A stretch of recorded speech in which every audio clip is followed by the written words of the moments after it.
Zoe and Anick, I can feel the sensuality emanating from me. I am so hot. This is why I'm sitting here in this t-shirt, or in this dress, in winter, and there's just something so sexy about a woman living her red hot truth. And I'm so excited to be interviewing both of you. And I mean, if the camera's fogging up, that's because it's so hot in here. So, and I often look at women like you, and I wish I had the same vavavoomness. And I say that in all honesty because, you know, I've looked at your, of course I've researched you. I want to say like cyberstalk, but research is a better word. And I look at the photos and I can just see that beautiful feminine energy coming out of both of you. And I often say to myself, how do I get that? And I have given it a go many times.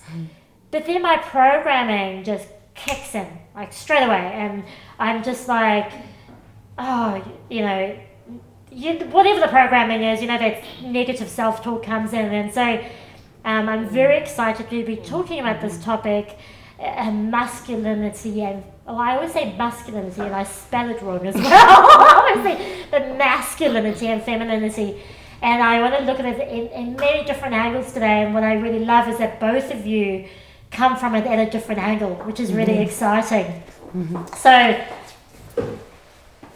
Anick, tell us your story about how you came to stand in your truth and how that really works for you in your everyday life. Whoa. Another question on a Sunday morning. That's red hot. I guess to stand and embody my truth requires, it's a daily practice. Okay. For me, I've always been a truth seeker. I was born with a gift.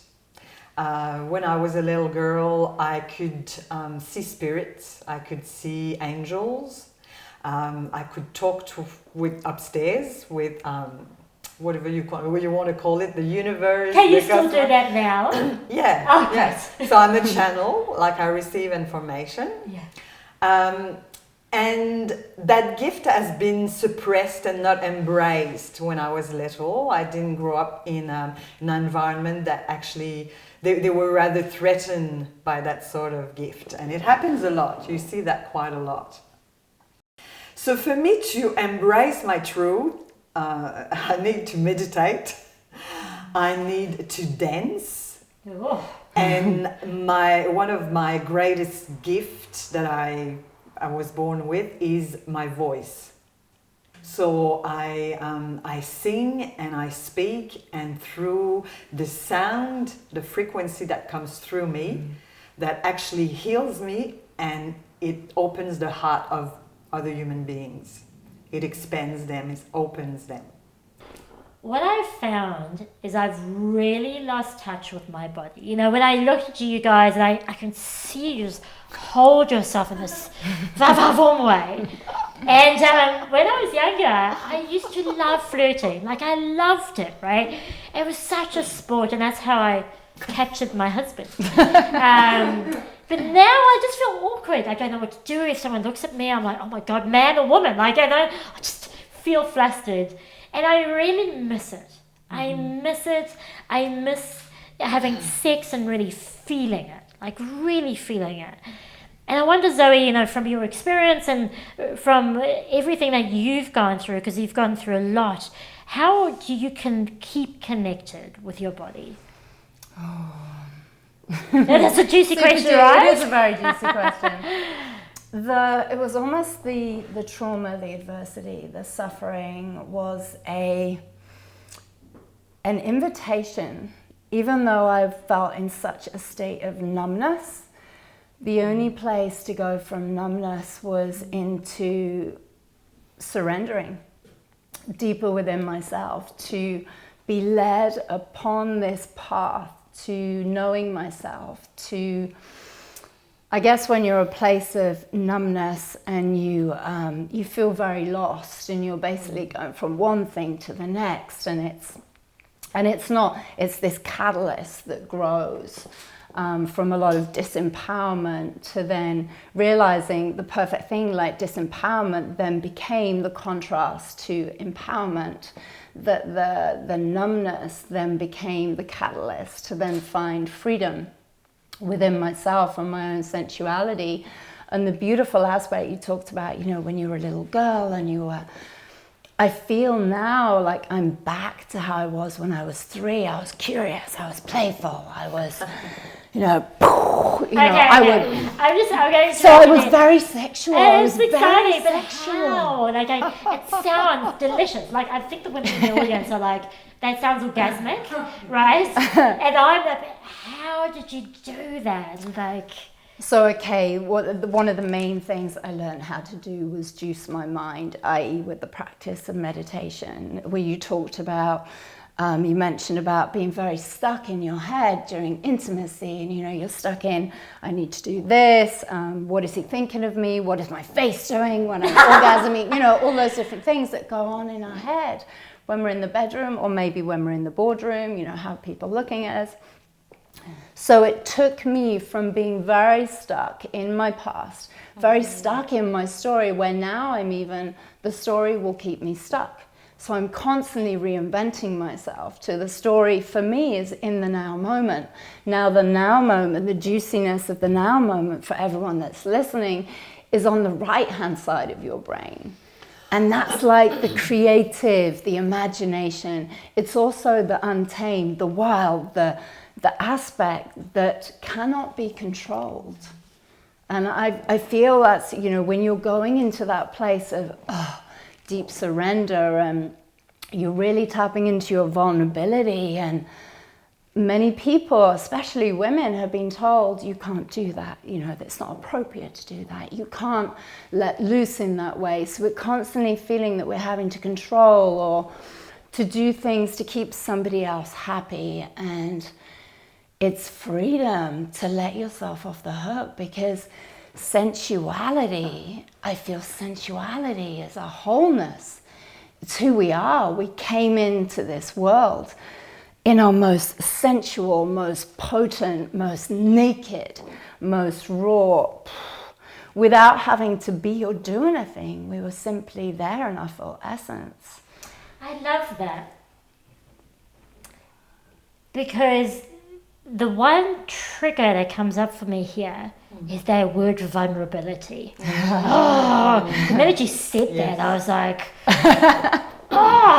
and I know for many women in business, and I can feel even the energy, for many women in business, they're like, that vulnerability piece is just like, fuck, does that mean I have to be this blubber on the floor? What do you think, Anick? What is vulnerability really? Because I think it's just this word that's being thrown around, but it has such a negative connotation to me. What do you think? Okay, well, for me, vulnerability is exposing myself right now on camera in front of an audience and speaking my truth, not from my ego mind, but from my heart. And so, and even like from my soul. And that requires presence. And that requires trust.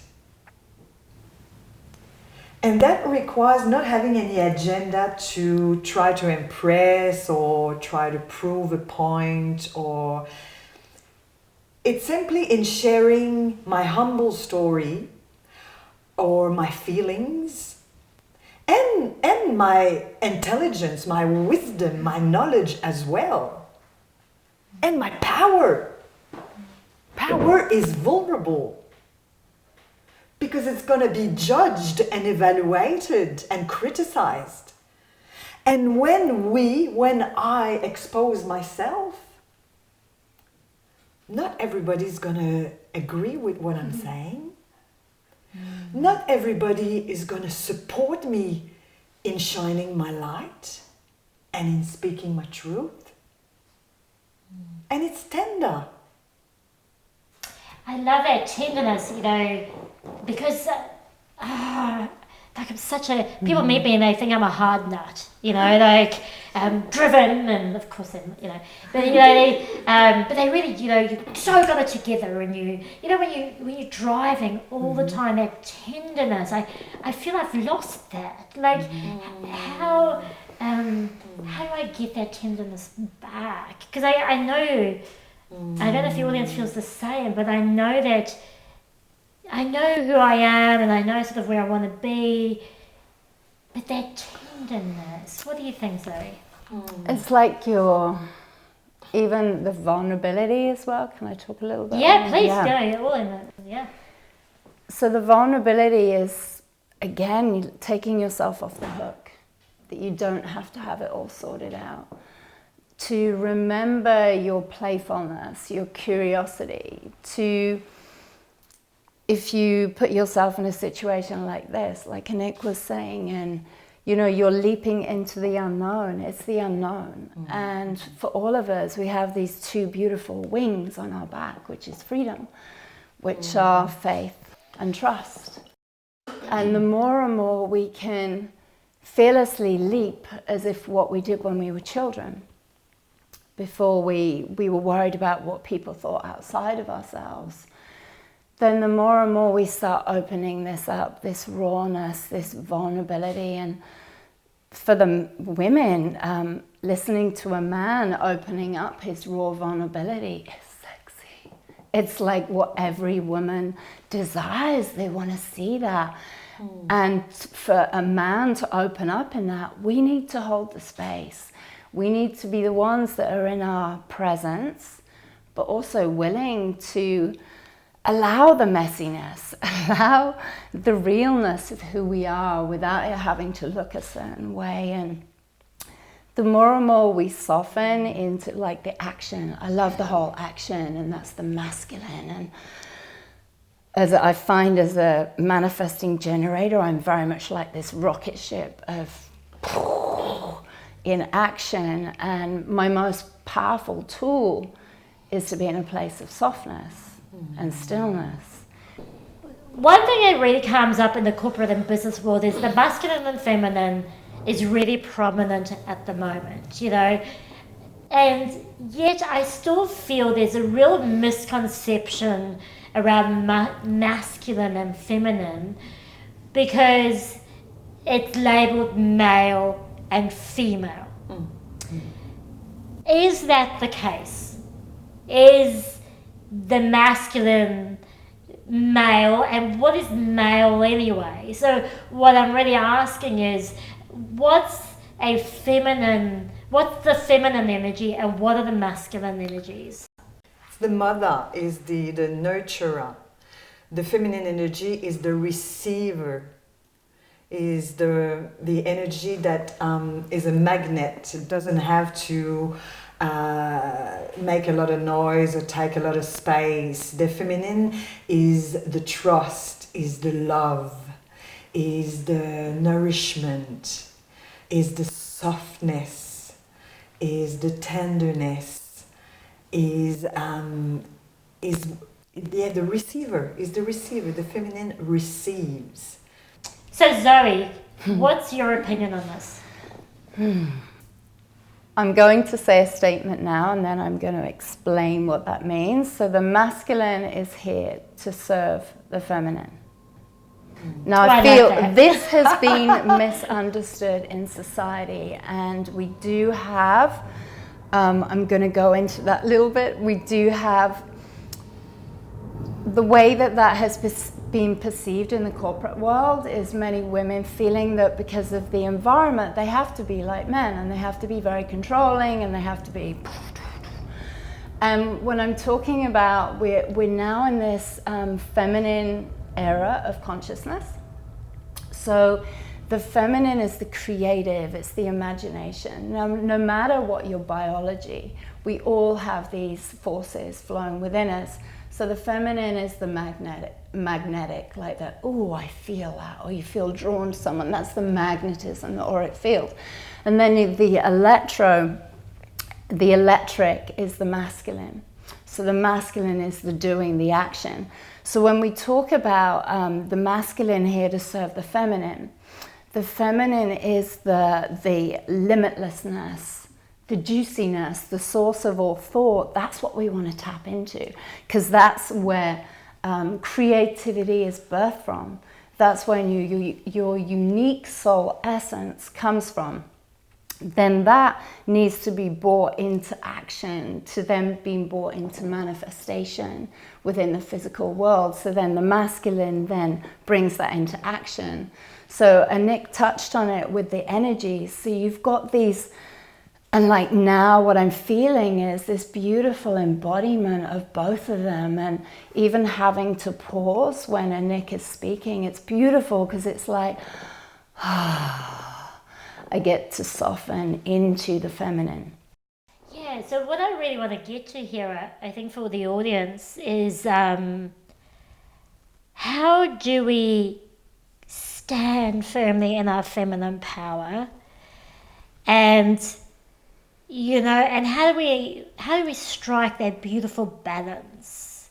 That's really where I think it is. Like, first of all, how do we know it's in our feminine power, and how do we strike that balance? What do you think, Zoe? To really dedicate that inner work to self. I mean, if you're not meditating already, that is or doing some form of stillness practice to reset your day of how you're going to design your entire day, that brings you into a place of presence.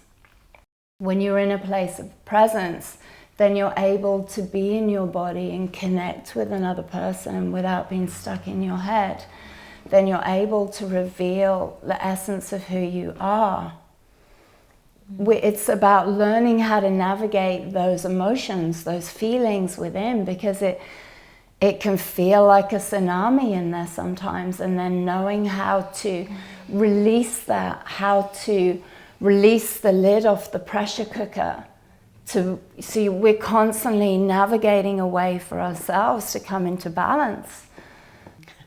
And so I really want us to now look at, or tell the audience, a couple of ways. I'll have one from each of you, of how we can come into our feminine power and really get our vavavoom back, and I move my body, but how can we get back to that powerful human being or being that we were born into? So Anick, I'll start with you. What can you give us practically that women can do at home that can start them on the inquiry? Well, my passion is voice singing, yet I'd say, like, I had a dance business prior to doing speaking, healing. Oh, what's a dance? A dance. Spiral dance, 7-step to expand your consciousness. And so I would say to move your body, basically, because a woman, there's nothing more appealing and desirable than a woman who's in her body. And so if you can put your favorite music and have a dance, move your body through the music, just express yourself through. Is that naked or clothed? Huh? Is that naked? Well, it's up to you wherever you're at. If you're comfortable, you can even do it in front of the mirror if you're comfortable. But wherever you're at, simply moving your body, even just going for a walk in the park, have a bit of movement. Some people do some qigong, or acknowledging and feeling that you're in a female body and move it. Totally, and I love dancing too. And I must say, like the minute I dance, it's stops. There's just such joy in the movement. Yeah. And it doesn't have to be choreographed. You can just move, right? Just move, like tap, like whatever, you know. But what's the robot thing?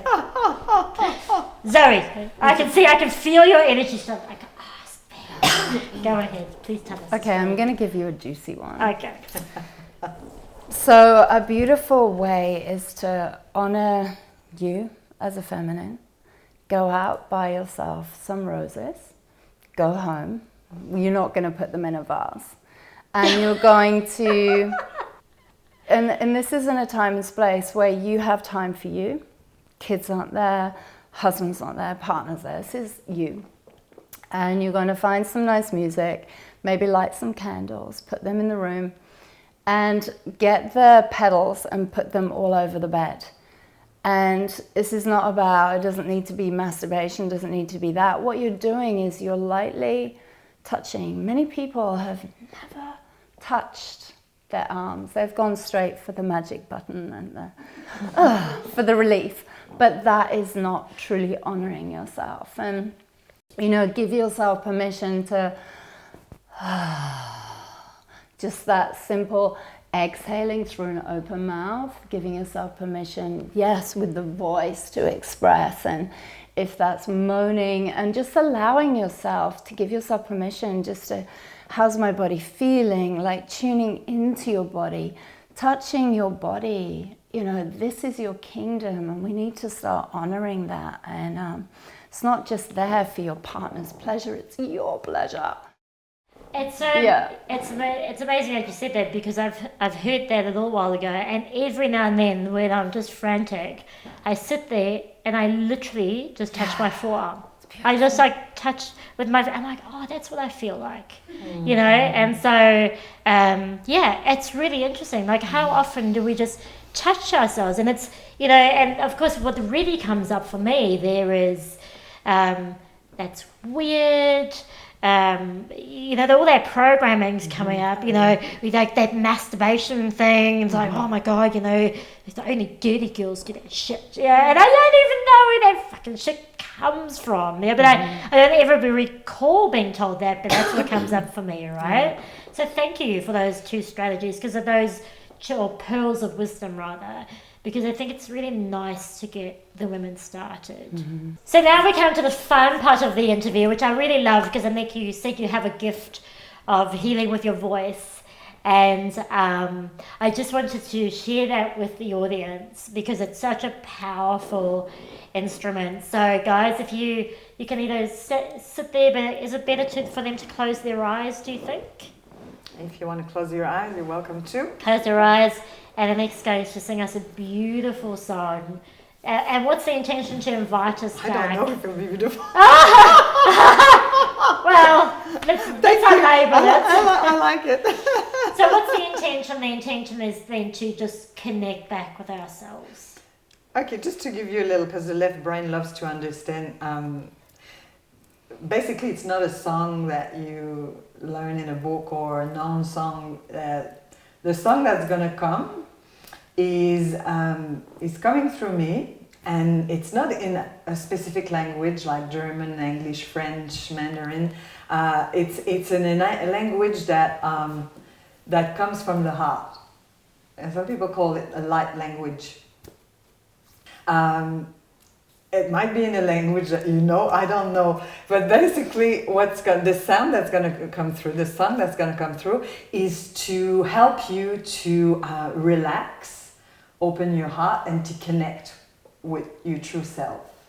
Does that make sense? Mm-hmm. Yes. Okay. Okay, ready.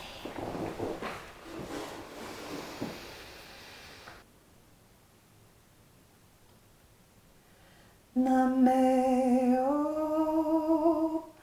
DJ Lagena Lameo DJ Negalome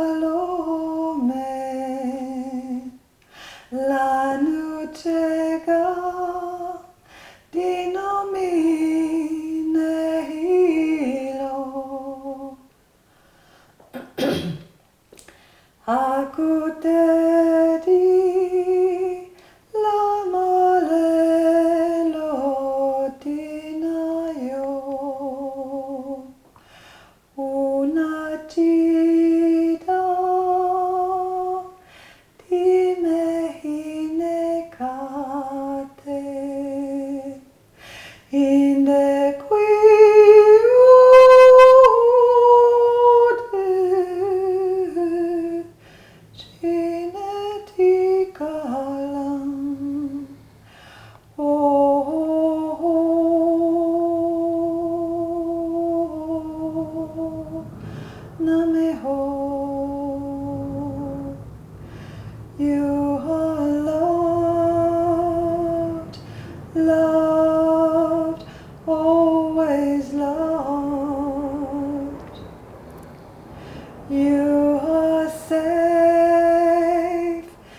loved, always loved.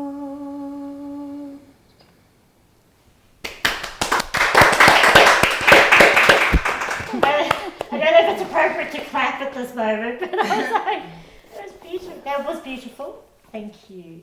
Thank you. So tell us about this magnificent book. It's called The Adventures of Pinky Fairway, and it's got the most gorgeous photo of you that is just stunning. So tell us more. It's called A Journey to Awaken Your Spirit and Set Yourself Free. So tell us about the book. So it's a book which is a journey of my story, from breaking free from a lot of suffering and adversity, and how they were the perfect teachings, wise teachers, messengers, to then remember who I came here to be. And also as well, sharing a really vulnerable piece, how when I was 12 years old, I thought of doing the unthinkable and giving myself a labiaplasty because I didn't like the way I looked because of the way. What's that? So basically reducing the size of your labia.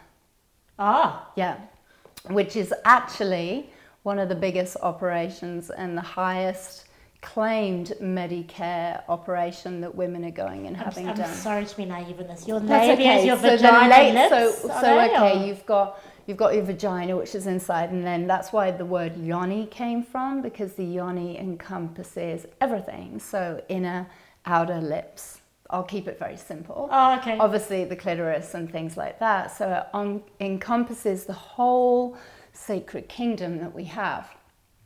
Because what I saw in the magazines when I was younger, I was very curious, and I compared myself to other girls, and what I saw didn't really fit in. It looked more voluptuous, more. Oh.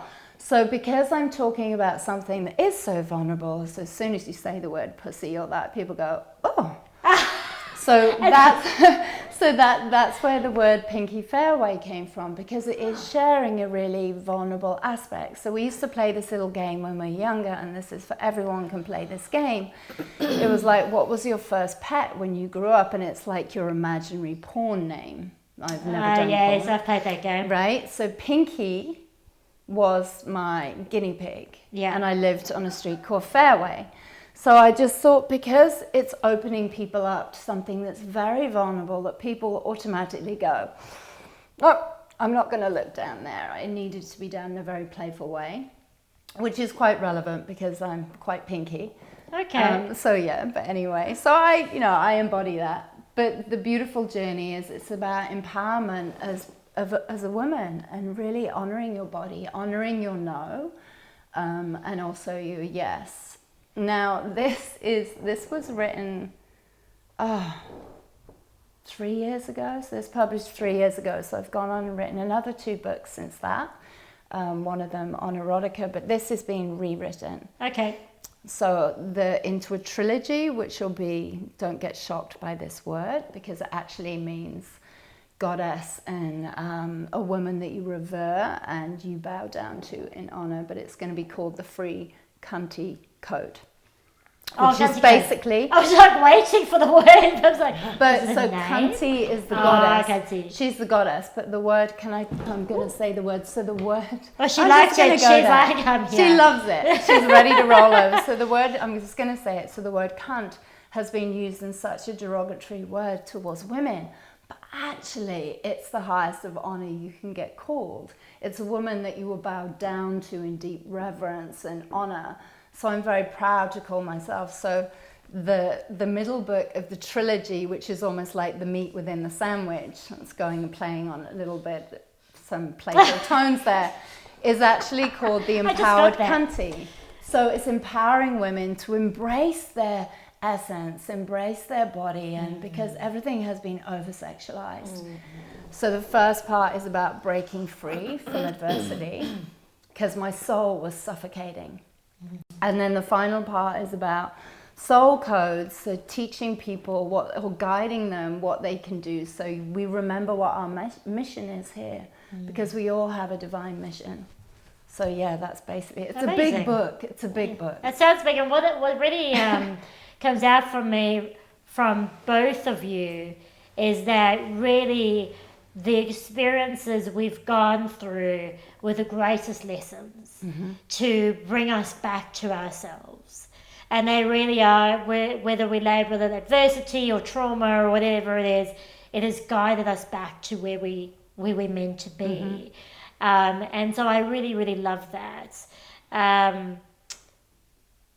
So the final question, which is always my favorite. What is your red hot truth and how are you living it? And Nick, we'll start with you. What's the red hot truth? You tell me, what is your red hot truth? Okay. Don't answer a question with a question. The red hot truth. I suppose there's some passion in there. So red hot feels like passion. Well, for me, look, I've got a group called, a group of followers called Be You and Live Your Calling. So basically is to be myself. And you know, we teach what we need to learn, to be myself, to be sovereign, to be all that I'm here to be, and to enjoy my life, to enjoy